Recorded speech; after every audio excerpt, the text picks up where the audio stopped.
और पश्चिमी एशिया में कूटनीति के पन्ने जल चुके हैं और जो जानकारी इस वक्त मिल रही है उससे पहले एक बड़ी खबर आपके सामने है। इजराइल में अमेरिकी दूतावास का बड़ा अलर्ट है और इस अलर्ट में क्या बताया गया है कि अमेरिकी नागरिकों को तुरंत देश छोड़ने की तैयारी करनी चाहिए और साथ ही ये सलाह है कि तनाव बढ़ा तो अचानक खाली कराया जाएगा पूरा का पूरा इलाका।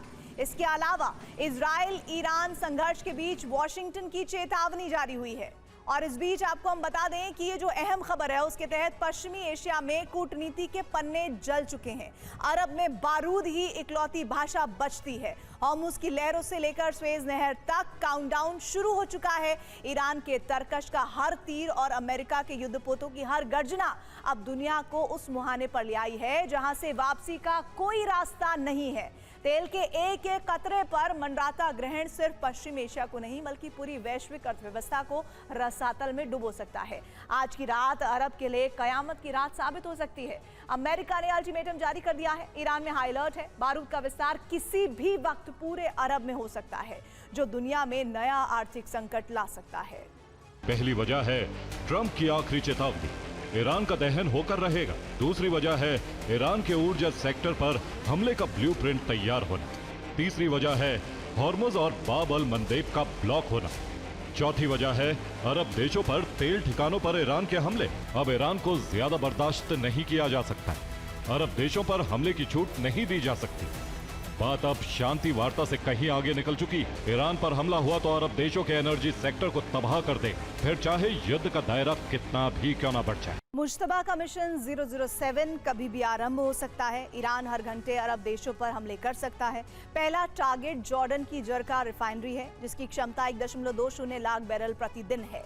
इसके बाद इराक की करबला रिफाइनरी पर भी ईरान हमला कर सकता है। इसकी क्षमता 1.40 लाख बैरल प्रतिदिन है।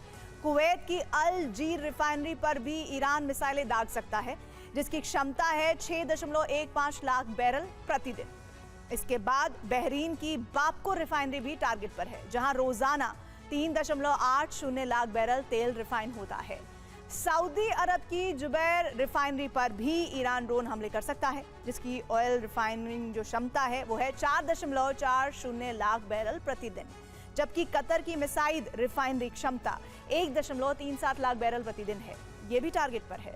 और इसके बाद 7वें घंटे में जो 7वां टारगेट होगा वो है यूएई की रुवैस रिफाइनरी जिसकी क्षमता है 8.17 लाख बैरल प्रतिदिन। सऊदी अरब में ग्लावर ऑयल फील्ड, अब कैक ऑयल फैसिलिटी और खुरैस ऑयल फैसिलिटी। इसी तरह संयुक्त अरब अमीरात में रुवैस तेल रिफाइनरी, जाकुम ऑयल फील्ड, जबकि कतर में नॉर्थ ऑयल फील्ड, रास लफान एलएनजी फैसिलिटी, कुवैत में बर्गन ऑयल फील्ड, बहरीन की सितरा रिफाइनरी और इजराइल का लेवियाथन और तमर गैस फील्ड। युद्ध से यूरोप में तेल संकट बढ़ सकता है। जर्मनी को युद्ध से पहले 2.2 लाख बैरल रोजाना तेल सप्लाई होता था जो युद्ध के बाद घटकर 1.6 लाख बैरल प्रतिदिन हो गया। तेल सप्लाई में 27% गिरावट हुई है। ब्रिटेन में युद्ध से पहले 97,000 बैरल प्रतिदिन जाता था जो युद्ध के बाद घटकर 78,000 बैरल प्रतिदिन हो गया। कुल 20% की गिरावट हुई। इसका मतलब फ्रांस को भी युद्ध से पहले 4.8 लाख बैरल प्रतिदिन तेल जाता था जो 19% गिरावट के साथ युद्ध के बाद 3.9 लाख बैरल प्रतिदिन हो गया।